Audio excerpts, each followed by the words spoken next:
ఆ రోజు 7 లక్షల మెట్రిక్ టన్నుల యూరియా వాడుతుండే తెలంగాణ ఇలా 27-28 లక్షల మెట్రిక్ టన్నులు వాడుతుంది అధ్యక్ష.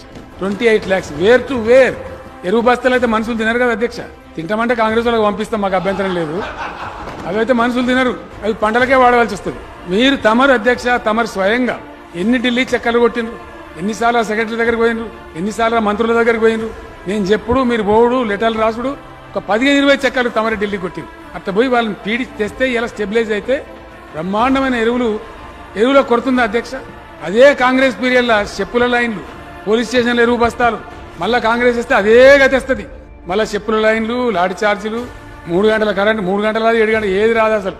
మా సోదరుడు ఒక ఆయన చెప్తున్న అధ్యక్ష, మళ్ళా కాంగ్రెస్కి ఇటు వస్తే అధ్యక్ష కరెంటు గోల్మాల్, రైతు బంధుకు రామ్, దళిత బంధుకు జైబీ. ఇక ఆనాడు ఉన్నటువంటి సమస్య విత్తనాలు, ఎరువులు కొరత ఉండేది. ఆ కొరత లేకుండా ముఖ్యమంత్రి గారి సలహా ప్రకారంగా, సూచన ప్రకారంగా నేను ఢిల్లీకి వెళ్లి అన్ సీజనల్ టైంలో ఎరువులు ఏ రాష్ట్రం తీసుకోదు. మే ఏప్రిల్లో ఎవరు తీసుకోరు.